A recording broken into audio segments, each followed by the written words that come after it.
그런가 하면 국민의힘은 초과 이익 환수 조항과 관련된 이재명 지사의 발언을 위증으로 고발하겠다라고 나섰습니다. 들어보시죠. 초과 이익 조항을 삭제한 게 아니고 추가하자고 하는 일선 직원의 건의를 받아들이지 않았다. 이게 팩트입니다.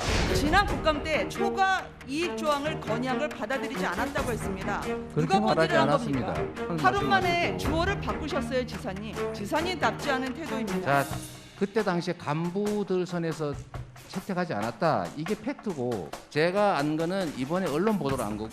자신의 말을 번복하거나 억지 궤변을 늘여놓더니 급기야 실무 의견을 받지 않았다는 게 어떻게 배임이 될 수 있느냐라고 뻔뻔하게 반문하기까지 했습니다. 많은 국민들은 이재명 후보가 더 많은 진실을 은폐하고 있을 것이라고 확신했다고 생각합니다. 국민의힘은 이재명 후보를 위증으로 검찰에 고발할 방침입니다. 자, 그런가 하면 한 친문 단체가 이재명 후보를 역시 국감에서 거짓말을 했다라고 고발하겠다고 나섰습니다.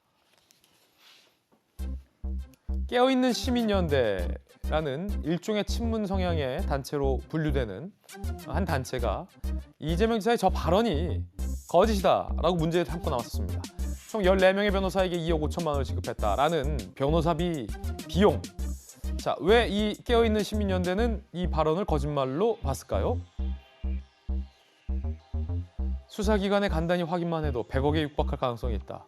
앞서 지난 7일 고발건 15일 배당했으나 고발인 조사를 안 했다라는 것도 보도가 되고 있는 그런 상황인데, 즉 국민의힘에서는 초과 이익 환수 건의를 받아들이지 않은 것과 관련해서 이 지사가 말을 바꿨다라는 논란을 거짓말로 보고 고발하겠다고 나선 거고, 이 친문 성향의 시민단체는 변호사 비용이 2억 5천밖에 들지 않았다라는 발언을 거짓말로 보고서 검찰에 고발하겠다라는 방침인 겁니다.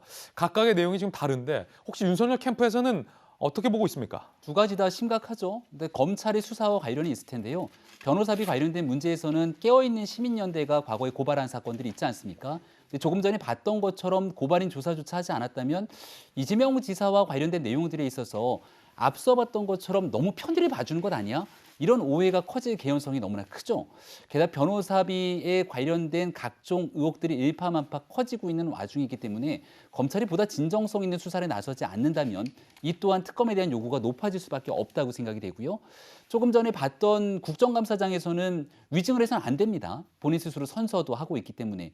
국정감사관은 아니고 과거 2016년도 최순실 관련된 국정조사 때에도 당시 조윤선 장관이 위증을 했다는 내용 때문에 나중에 추가 처벌까지 이어진 전례가 있죠. 아, 그래요? 지금은 현재 상황에서 아직 배임에 관련된 문제나 이재명 지사를 향한 수사가 본격화되지는 않았습니다만 나중에 만약 수사가 본격화돼서 사실관계가 뭔가가 다른 방식으로 밝혀지게 된다면 지금 했던 내용들까지도 훗날 위증으로 연결될 수가 있거든요.